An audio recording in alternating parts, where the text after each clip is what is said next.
Okay, we are live.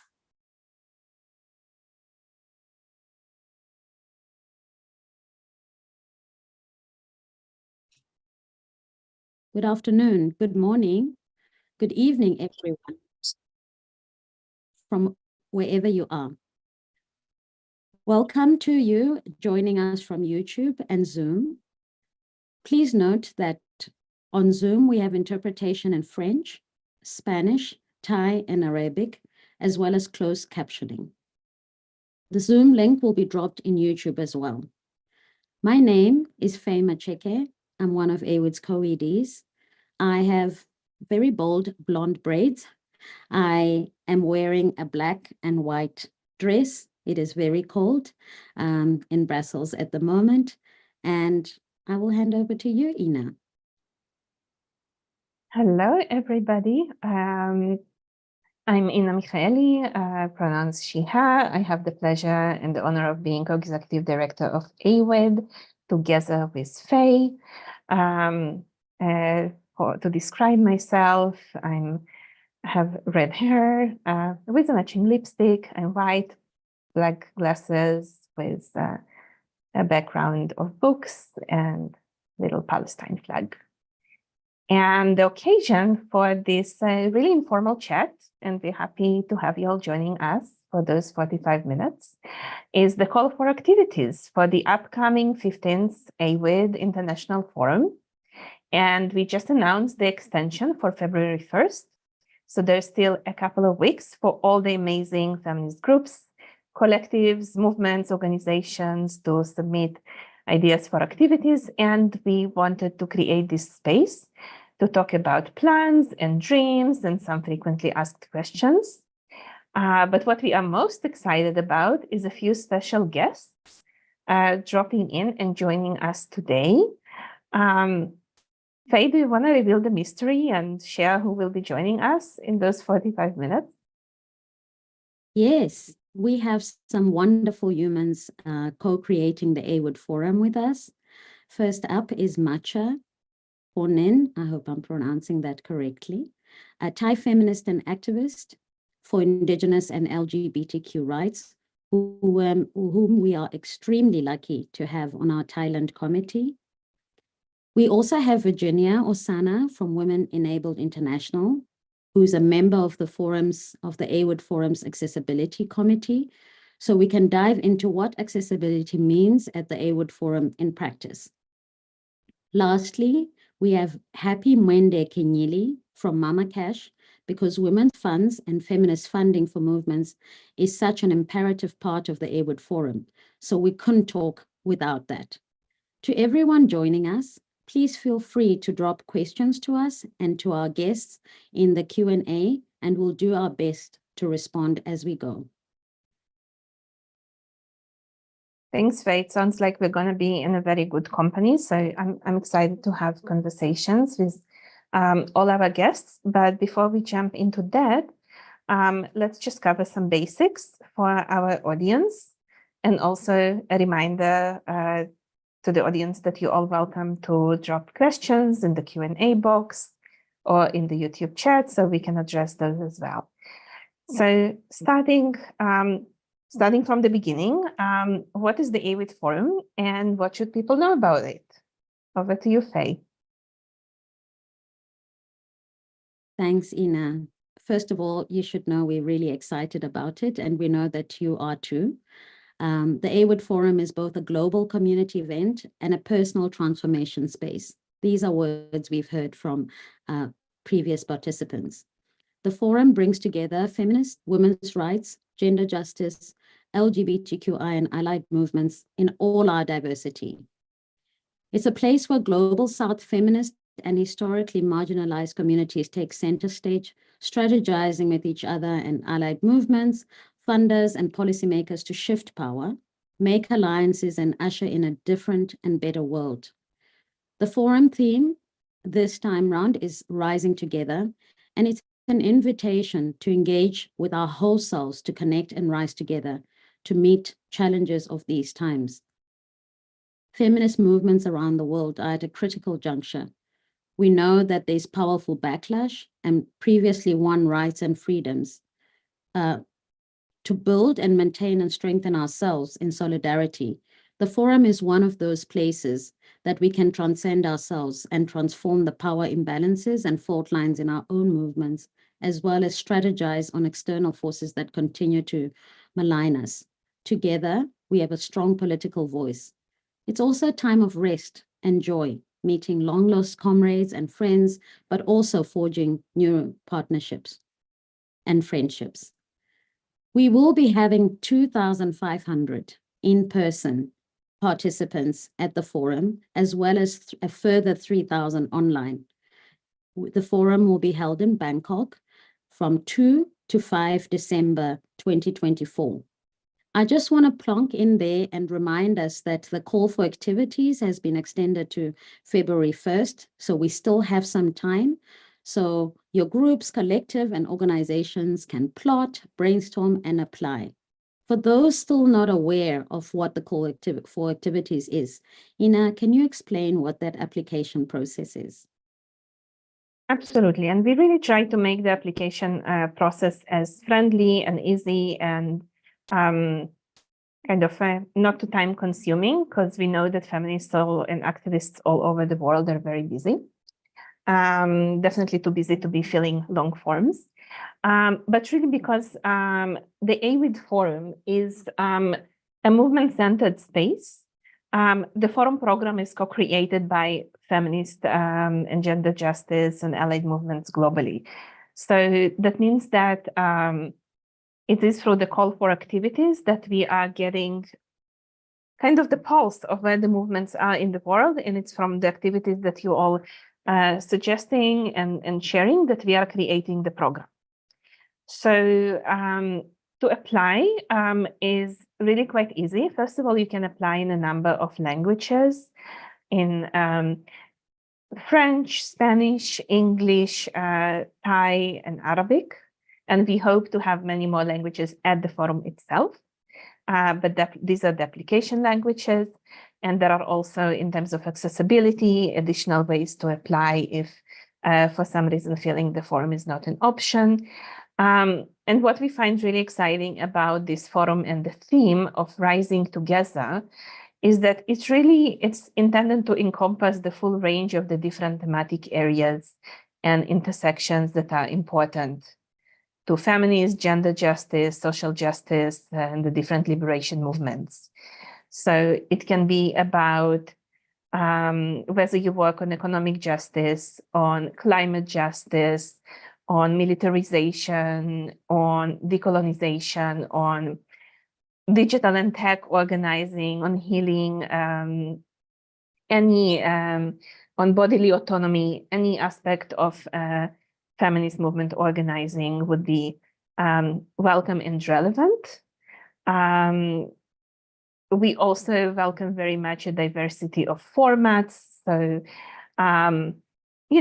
panels, but also talk shows, discussions, workshops, performances, strategy sessions, sharing circles, arts, healing. We really want to co-create a magical feminist space with you all and to be together in that space for 4 days. And one question that that often comes up is about the funding. What about groups and collectives who don't have the funding for international travel? So we will address that in a second.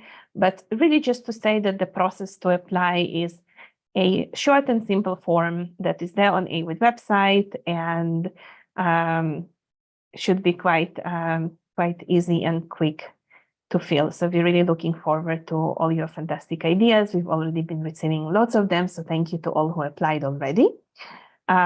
And looking forward to more. Faye, do you want to share a bit about the funding for the international travel? Thanks, Inna. We know that it's an exciting time for activists, and we know that funding can be an issue. Just to let you know that we have AWID scholarships, which we call Access Fund, that are available, which are probably plus or minus 40% of our budget will go to the scholarships.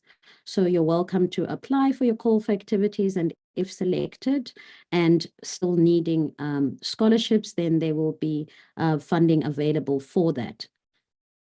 In the meantime, those who are not applying or do not have access, please continue to speak to your funders on how to get there. The time is now. From what we hear from other funders, they are excited to be able to work together with their grantees to get you there. But if you have any questions, please reach out to us. I think it's time already to invite our first guest. Welcome, Matcha. We are privileged to have you and want to thank you for the work you, along with the Thai committee, have done already.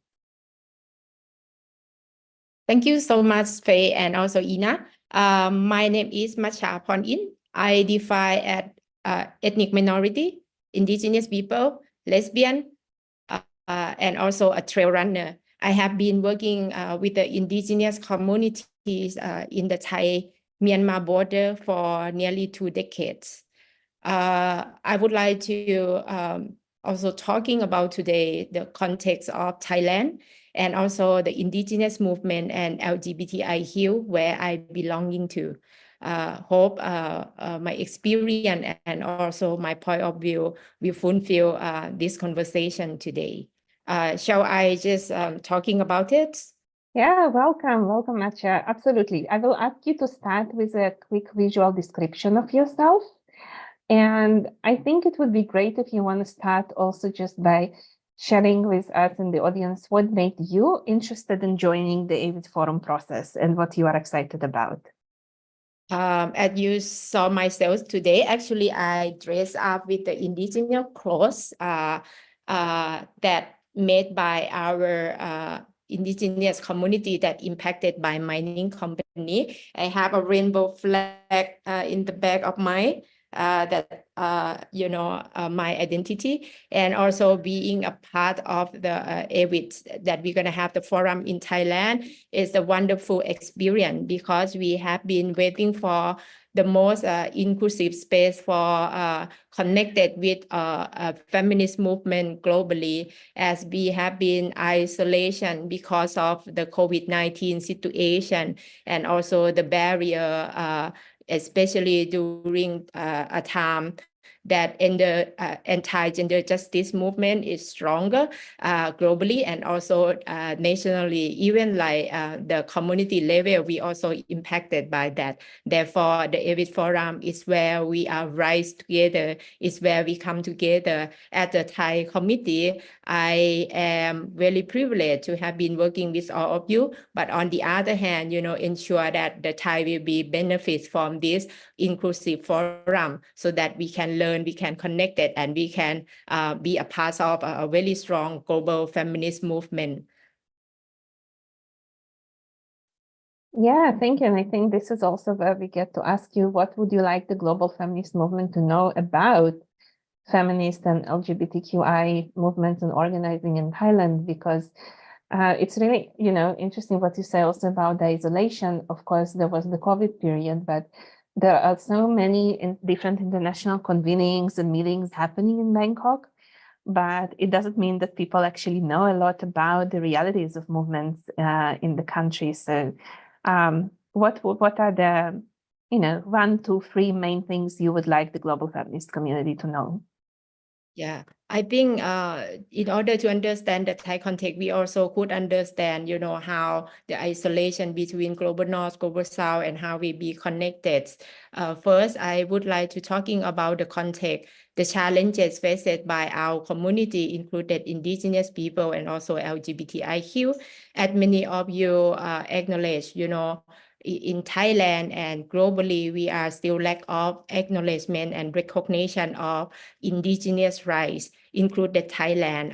Thailand don't have any word, to recognize indigenous people, especially by law, in law. Therefore, we are defined by, the government as, ethnics, not even ethnic minority that been violation our culture, languages, and also the way of life. So therefore, first we face a big barrier in terms of legal system. On the other hand, it's also made us face a big issue in terms of access to national resources. And now we have been grabbing our national resources by the corporate greed. It's come to the form of mining company, come to indigenous community. They took away our resources and they left behind, toxicity in our river, in our soil where we are drinking, the soil that growing our food. And then we face the big barrier when it's come to the issue of, access to healthcare system.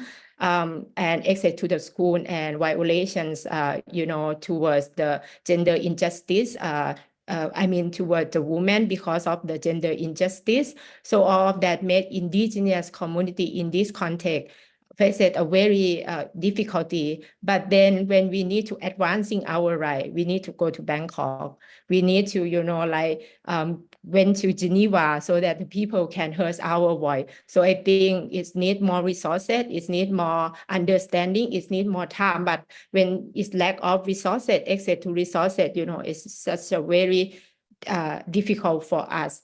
On the other hand, look at the LGBTIQ movement in Thailand. We also not acknowledge LGBTIQ rights.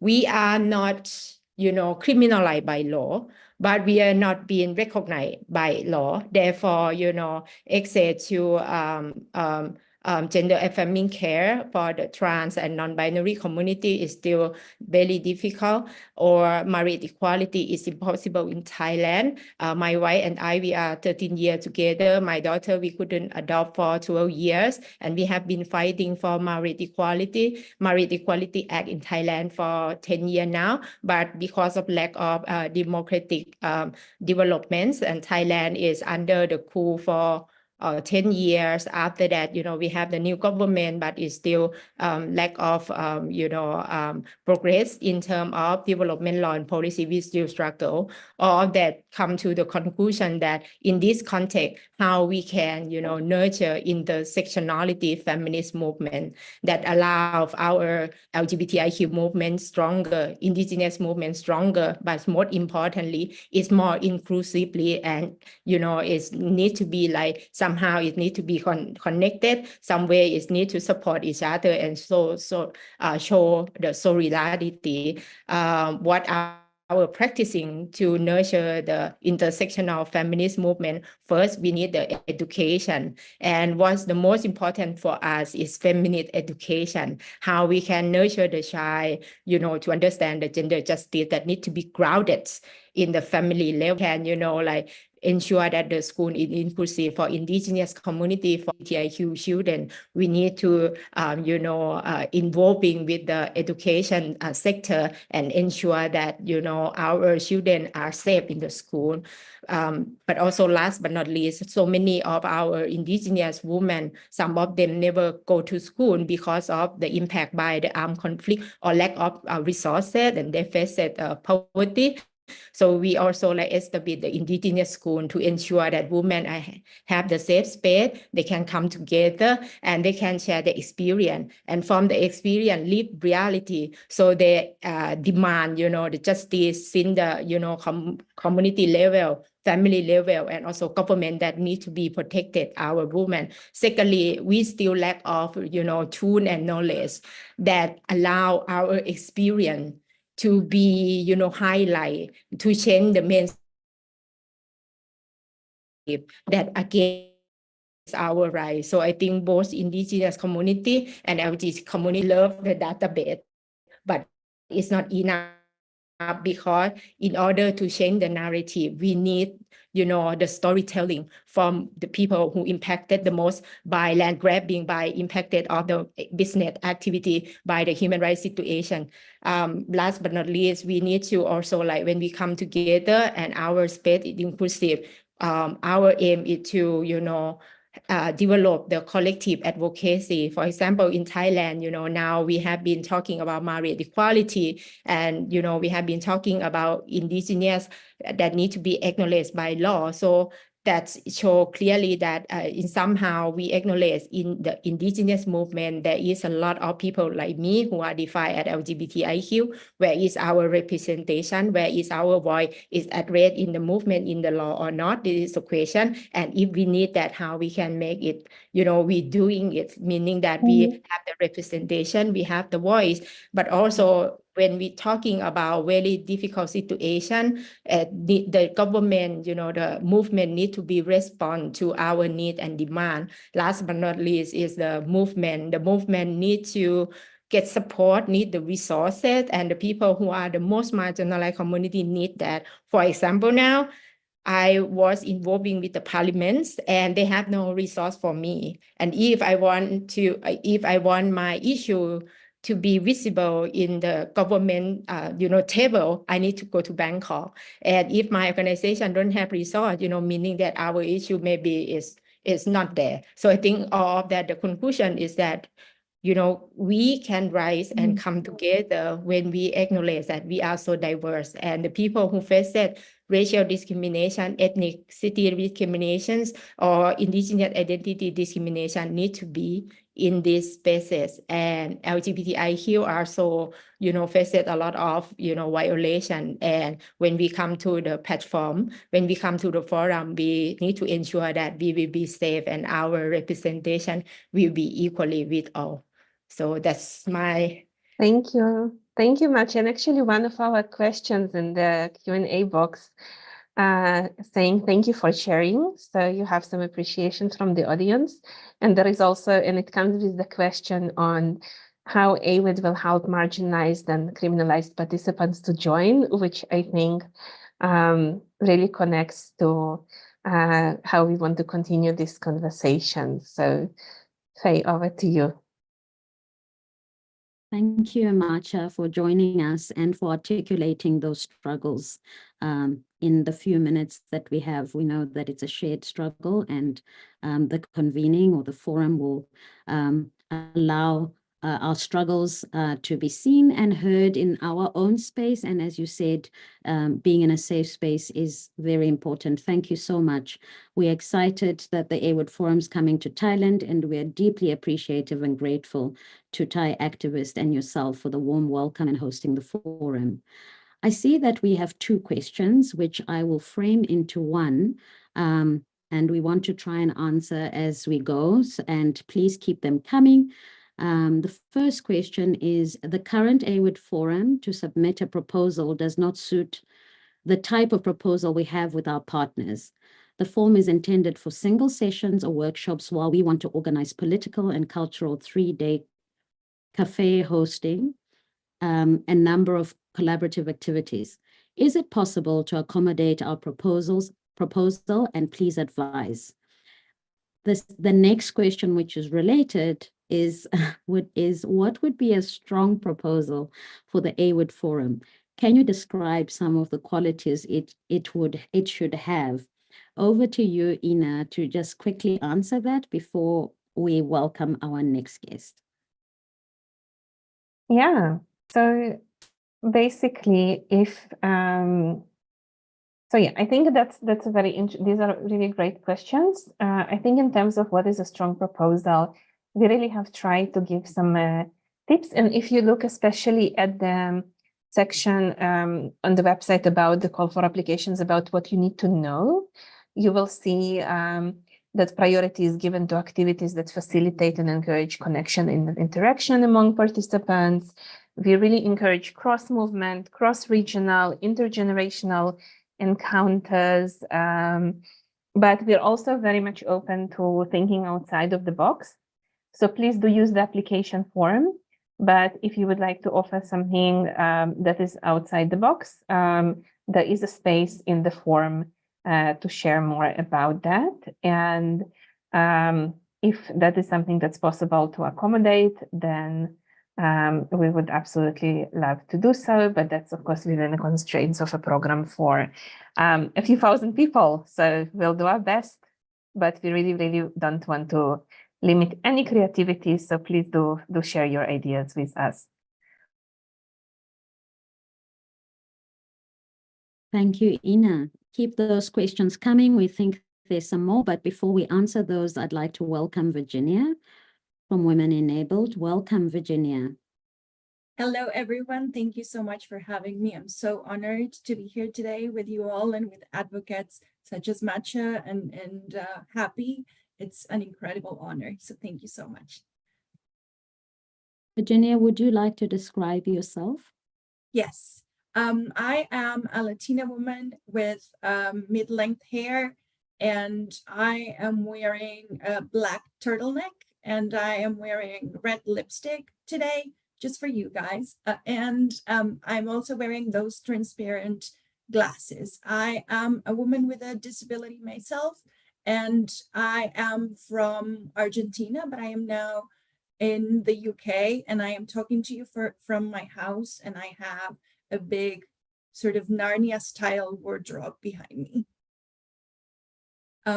I am coming from, as Faye mentioned before, from Women Enabled International, which is an organization that works to advance human rights at the intersection of gender and disability worldwide. And I am also one of the members of the Accessibility Committee, which is something that I'm also really proud of. And we are proud of it too. We already started in working in our accessibility committee, and we're thrilled, as we said, to have you on board. But before we go deeper into that, what are you excited about and looking forward to at the AWID Forum? And maybe I'll just have the next question because I think it's related. How is the committee thinking about accessibility in this forum? What does it mean? And why is it important to bring a multiplicity of voices, perspectives, and experiences to how we think about accessibility in feminist spaces? Thank you so much for those questions. I think they are great. So the first one, I am excited about a lot of things. I am excited that it is in Bangkok because I've never been. So that's really something for me.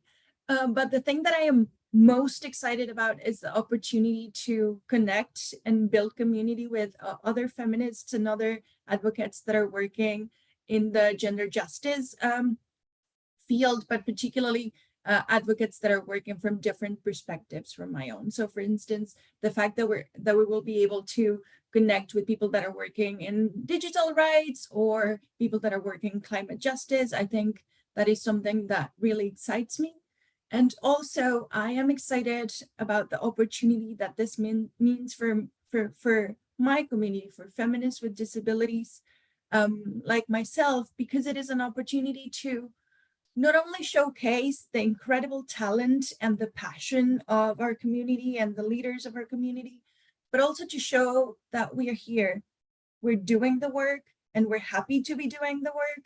And it is such a good opportunity to be offered a seat at the table and to not have to struggle to get the bare minimum, as is often the case for our community. So I'm really excited about that, to be able to discuss matters that are close to our hearts, that are close to our the work that we're doing, and that not only relate to the disability world, but also just gender justice in general, which is something that is not always possible for us because we're having to fight for access, fight for the bare minimum. And so I'm excited to see the conversations that we can have and the work that we can get done when accessibility is taken care of.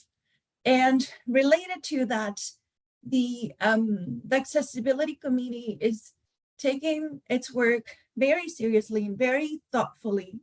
And it's taking accessibility from a wide perspective. So not only guaranteeing access for people with disabilities like myself, but also related to one of the questions that I saw in the chat, including other communities and other perspectives, including, for instance, harm reduction, and taking into consideration the needs of the LGBTQI community and other communities that are disproportionately affected, as it might be the case, for instance, of sex workers. And so it's really good to be taking this this approach to accessibility, that it's not constrained so that the forum can be as inclusive as possible. So it is such an honor, and it's such a great opportunity for us as feminists with disabilities and as feminists in general to be offered this opportunity. So I thank you so much at a personal level, organizational level, and in the name of our community as well. Thank you so much, Virginia, for that. And thank you for including harm reduction, which is one of the questions that actually came up from the participants. So thank you for including that. There is one more question, which we'll take when the next guest comes in. So over to you, Inna. Yeah, thank you. And thank you, Virginia, as well. I think one of the questions that was specifically about in the chat about how AWID would be supporting marginalized and criminalized participants to join. So just to say that this is something that the Accessibility Committee is thinking about already now and making plans in terms of accessibility, safety, security, but really about how to make sure that people feel at home, especially when you are used to experiences of exclusion, marginalization in other spaces, how to make sure it's as safe and comfortable and that it feels your space. And there's also a question on whether the Accessibility Committee will be part of reviewing proposals and part of selecting activities. So absolutely, all the committees are playing a role in that. And so this is to answer this question. And I think from here, we can welcome Happy, who is joining us. Hi, Happy. It's lovely to have you with us. Thank you for joining. We know it was a bit of an effort to make it on time, so we really appreciate the effort to be here. How are you doing today? I'm doing well. Thank you so much for inviting me and for accommodating my demands. For folks, demands is not a big thing. I have to pick up a kid in Nairobi traffic, and if none of you have ever been in Nairobi traffic, I don't know if I'm allowed to swear, but that's the only way I can describe it right now with the feelings I have. So I really appreciate your flexibility in letting me jump on when I was done dealing with the debacle that is often Nairobi traffic. And I mean, traffic and childcare are all feminist issues. So I will ask you to start with a quick visual self-description and introduction, and then we jump into the resourcing conversation. Great, thanks. So I am a Black person who has bits of hair you can see that are braided, but the rest of my hair is locked, so I've lifted it up. I'm wearing, I have nothing on my face that you can see, and I am wearing a gray sweatshirt, and my background is blurred, but you can see, I think what you may imagine is a door. It's a little bit of what my space looks like, and I tend to talk with my hands quite a bit, so throughout the conversation at different moments, depending on what's happening for me internally and perhaps externally, you'll see my hands, and depending on how long this goes, my little one may also pop up, wanting to say hello to others. Thank you. So jumping into the resourcing conversation and just also reflecting on the long history of working with Mama Cash and with the whole community of women's funds around the AWID Forum and progressive philanthropy. So, I mean, historically, the forum has an important role for the kind of the whole growth of the feminist resourcing ecosystem and moving more resources to feminist movements. And what would you say or what do you identify as the main challenges and priorities for us as feminist movements globally from the resourcing perspective that we want to be addressing at the forum? A big question, sorry. Yes, especially in this moment in history. So I think one of the things that definitely keeps us up at night at Mama Cash is thinking a lot about how we have what we think of as few good sources of funding remaining. Some of the more progressive governments historically that have been big givers to feminist movements, the people who make decisions, be it their parliaments or their prime ministers, etc., are much more regressive in their politics, and that has affected funding. So I'm thinking of the Swedes, for example, the Dutch, we're holding our breath to see where that will go, the French, who you never quite know where that's going. So those have historically been some of the bigger funders to feminist movements, and their budgets are shrinking. And so that means there's less funding available. I should say their budgets to resource feminists are shrinking, not their total government budgets. And so there's less funding that's available from those sources. The other big place we get funding from is private foundations. And we have some of the stalwarts who've always stood by feminists and continue to. And as far as we can tell, nothing is shifting there for a vast majority of them. I think folks like Wellspring, FJS, but others who have been huge supporters of our movement, such as OSF, are confused, is how I'll just frame it that way. And so that is also affecting what resources are available to us as feminists. Another thing that is increasingly worrying is private foundations are increasingly going behind closed doors to be in conversation with each other. So historically, fora such as the Human Rights Funders Network or Filia, European Foundation Center, and so on, because there's been a swath of us more progressive funds going into those spaces, the more conservative funds are leaving, they're exiting those spaces, and the conservative funds tend to have more money. And so they're leaving those spaces and they're having conversations behind closed doors that we can no longer influence. So there's huge pots of money that we don't know how those decisions are made, who's making them, where that money is going. So we're losing that money. And another thing is feminism for a moment and gender rights, women's equality was on the rise as far as funding was going. So I'd say like the last 10 years, there's been generally an increase in funding accessible to our movements. But we're no longer the shiny thing because donors have a short attention span. So we're no longer the shiny thing that they're interested in giving funding to. And so that has translated to their priorities also shifting. And these are challenges that are there. The last challenge is identify is the things we've called for over and over again. So we know how movements are asking to be resourced. They want core, long-term, flexible, accessible funding. That I've been in this job in this sector for quite a while, and that call has not changed. From the first day that I signed my first contract to this day, I'm sorry, I tend to talk too fast. Thank you for asking me to slow down. So the call for core, long-term, flexible, accessible funding, that call has not changed. A lot more funders have had it, but very few funders have changed their practice to make core, long-term, flexible, accessible funding possible. So even when there's big swaths of money that come through, it's generally not accessible, or it's not core, and it's not long-term. And there's nothing new to say on the topic. We've said why this is the kind of funding we need as movements, and we've made the case. I don't know what else to do. It's literally, what's the next, how do we get you all to shift the things you need to do? So those are some of the major challenges that I think of that we're facing right now as a sector, and would definitely be really excited to discuss them collectively as a movement at the forum to figure out how do we address them. Some of the priorities, some of the things I think we need to be thinking about right now is, first and foremost, how do we hold the line with the funding we have access to so that we don't lose any more of the good funding? What do we need to do to support folks who are in those organizations doing the work to keep the funding accessible to our movements?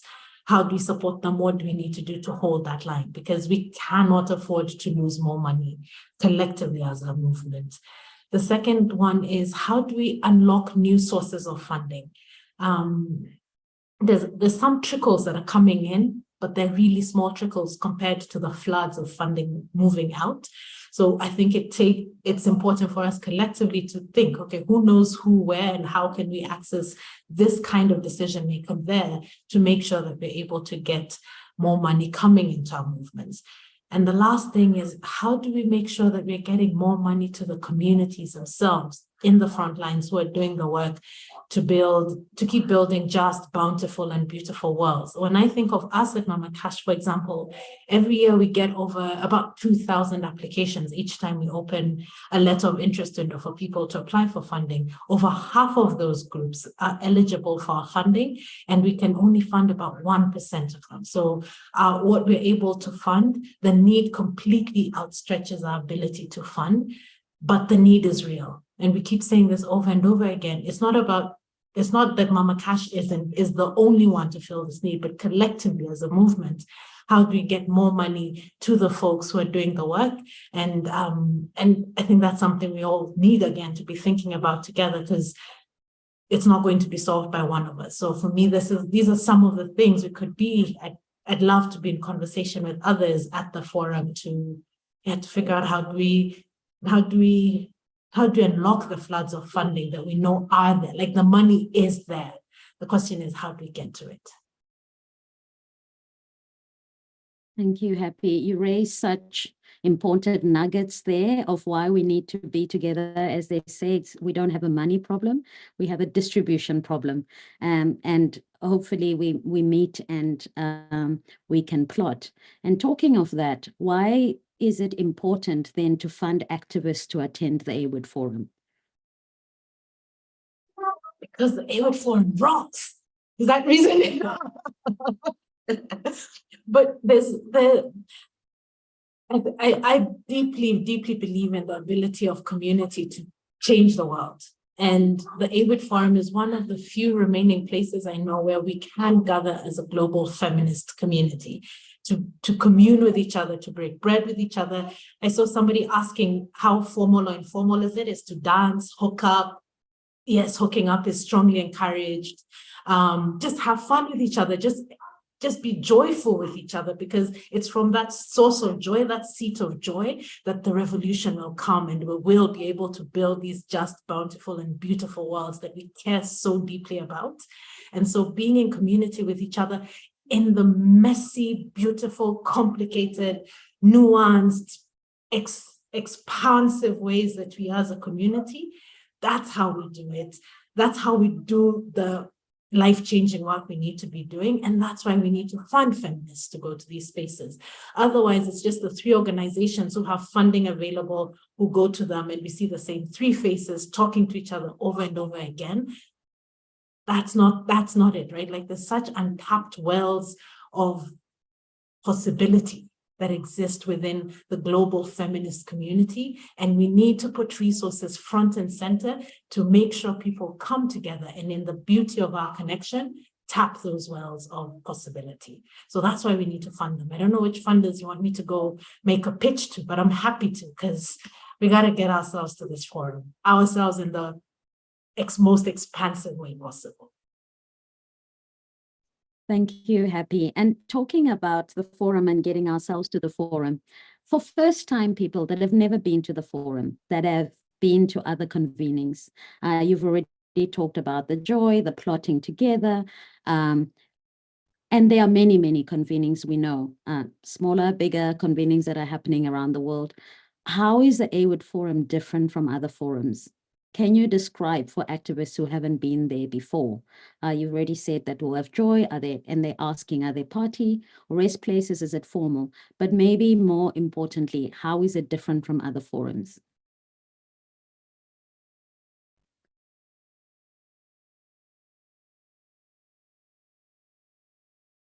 We write the rules ourselves. I think that for me is what is one of the key things about the AWID Forum. A space like this. So the first time I went to the AWID Forum, I was a baby feminist in the movement in terms of how long I'd been working. And I didn't really know where I was going. I was told AWID Forum is that thing of everybody goes. So I was like, okay, cool, let's go.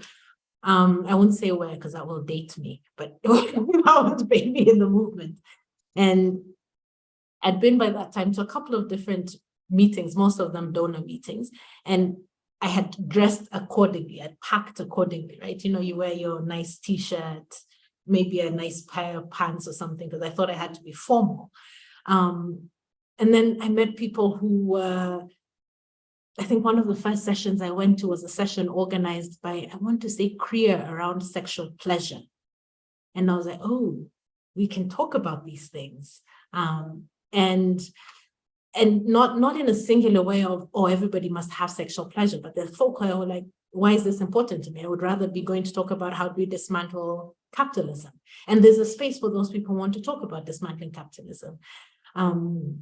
And also negotiating with each other, because the logistics to get there are always complex. I remember someone talking about administrative violence and the violence of crossing borders in this instance, and being able to share that in that space and say, okay, this is fucked up. It's very fucked up that so many of us, I remember the country that we're in at that time, a lot of people from, as I said, I'm in Nairobi, Kenya, so I hold a Kenyan passport, weren't able to access that forum because administrative justice, and we're able to yell a little bit at the AWID organizers because of that. And that for me is part of what matters in terms of when I say we write the rules ourselves, we in the collective of the movement.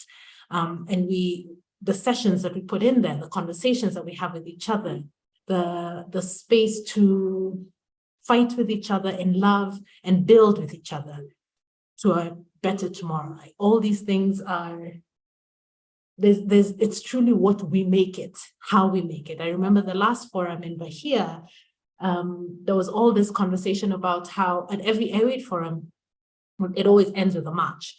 But because of what was happening in Brazil at that time, the organizer was like, it's not safe for us to go out to the streets. So we had a march within the resort, different conversation for a different day. But the point was, we're like, we have to do something because this is what's important to us as a community. Yeah. So we write the rules ourselves. I think that for me is really one of the key things about what makes the AWID forum different from many other fora that we attend.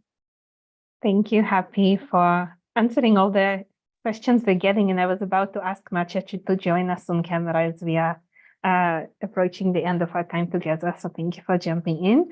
And just to say, Happy, you also have appreciation in the questions we're getting and interest in sessions and workshops on feminist funding. And there is a specific question: will there be opportunities to meet feminist funders at the forum?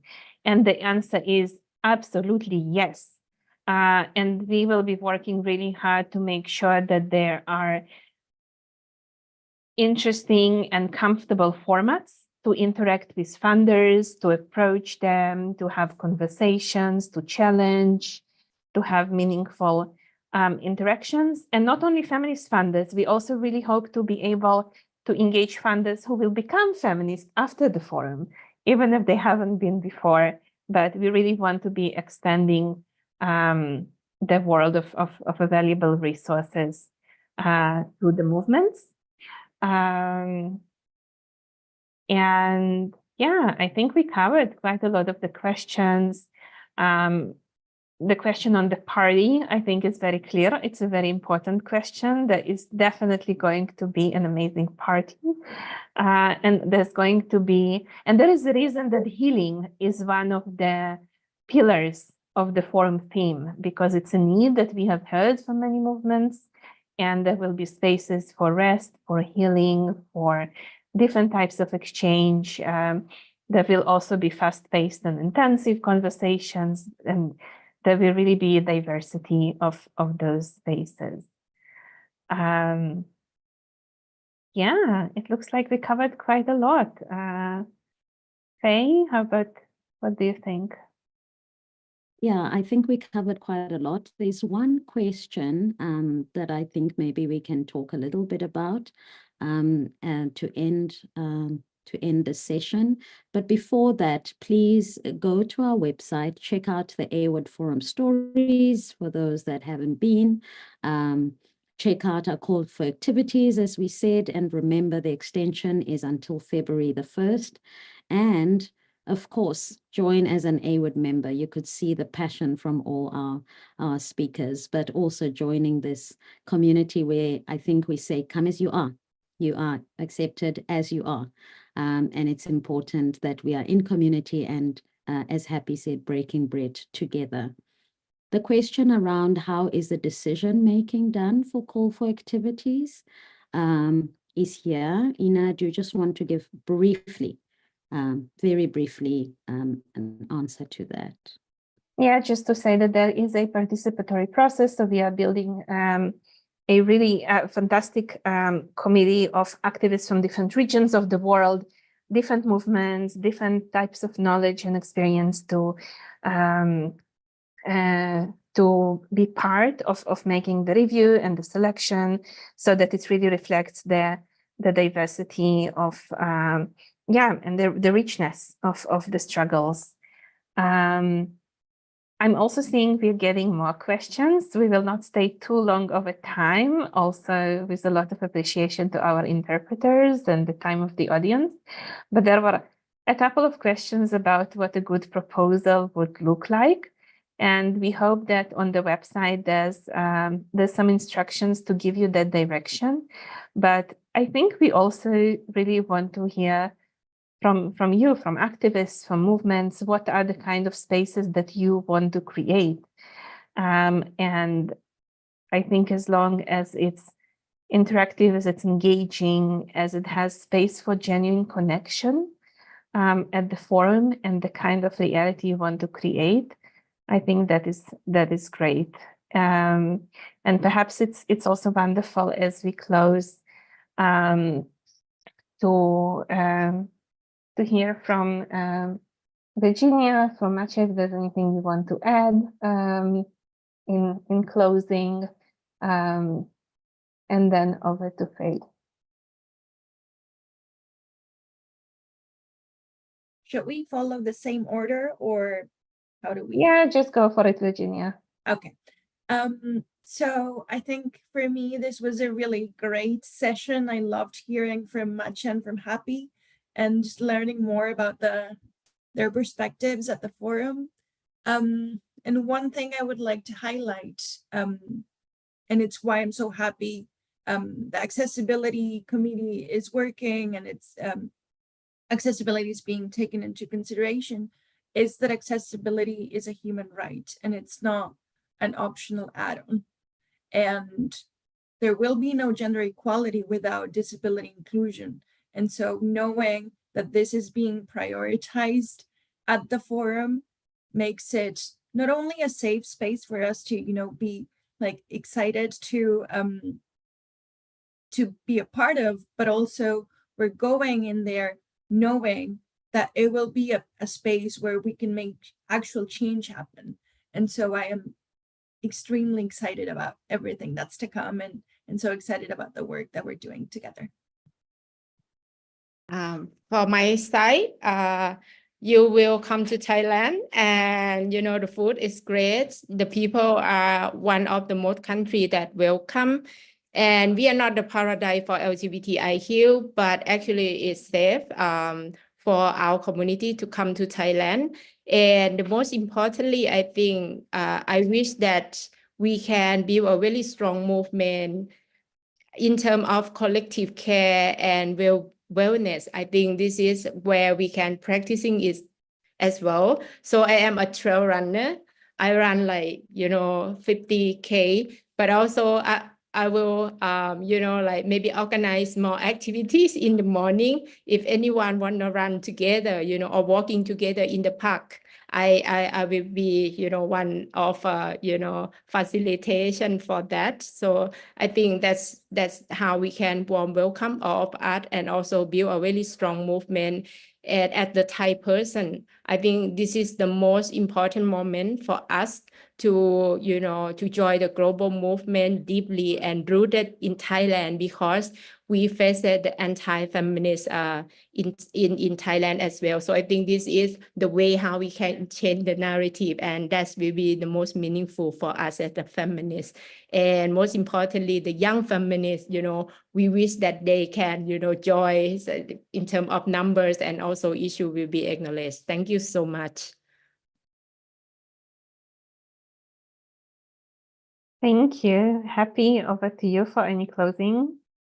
Oh, my closing is I'm looking forward to seeing you all. I'm just excited, and sending all good vibes to everybody as we organize to be in community and in communion with each other at the end of this year. So yay. And thank you so much for this space. Thank you. We're just going to remind again that February 1st is the deadline to apply, and just go for it. Just go for the form and fill it and share your idea. It's not about writing any perfect text, or it's really just to share your ideas, your realities. Pay attention to the section about what you need to know, because it will help with having a strong proposal. And also please check the forum frequently asked questions to get answers to the most common questions. Over to Faye. So just left for me to thank you, the speakers, the interpreters, the people that planned, our team behind the scenes. Thank you so much for putting the session together. And most importantly, the participants, thank you so much. We look forward to seeing you at the forum. Wishing everyone a good year ahead, full of meaningful encounters and beautiful feminist spaces. And the fight for justice goes on, and reminding you to look out for registrations, for the registration, and we will see you at the forum. Thank you. Bye, everyone.